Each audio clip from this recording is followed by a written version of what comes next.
गंगा देश की करीब करीब आधी आबादी के जीवन को समृद्ध करती है और इसलिए गंगा की निर्मलता आवश्यक है। गंगा जी की अविरलता आवश्यक है। बीते दशकों में गंगा जल की स्वच्छता को लेकर बड़े बड़े अभियान शुरू हुए थे, लेकिन उन अभियानों में न तो जन भागीदारी थी और न ही दूरदर्शिता। नतीजा ये हुआ कि गंगा का पानी कभी साफ ही नहीं हो पाया।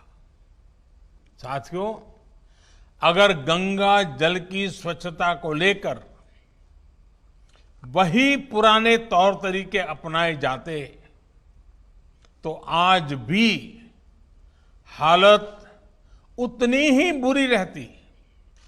लेकिन हम नई सोच, नई अप्रोच के साथ आगे बढ़े।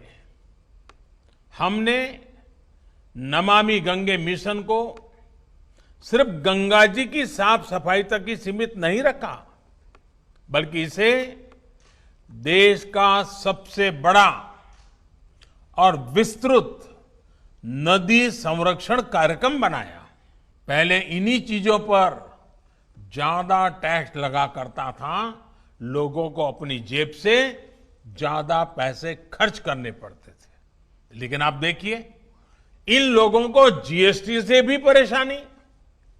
ये उसका मजाक उड़ाते हैं, उसका विरोध करते हैं।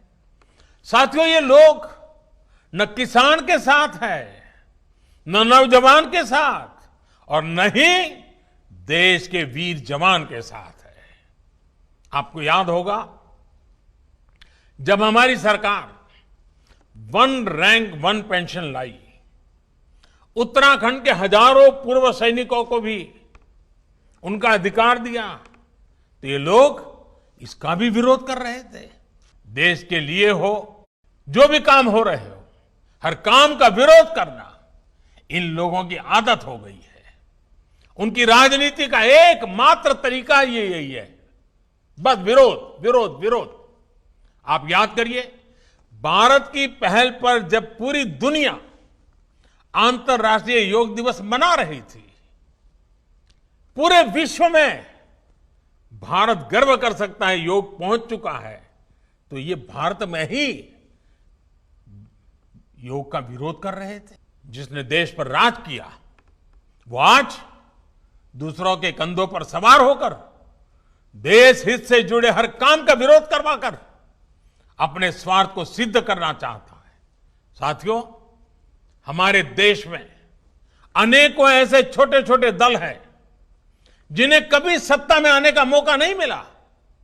अपनी स्थापना के लेकर अब तक उन्होंने ज्यादातर अपना समय विपक्ष में ही बिताया है।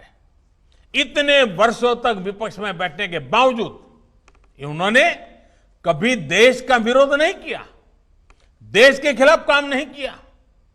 लेकिन कुछ लोगों को विपक्ष में बैठे कुछ वर्ष ही हुए हैं, उनका तौर तरीका क्या है, उनका रवैया क्या है, वो आज देश भली भांति समझ रहा है। देश उसको बहुत बारीकी से देख रहा है।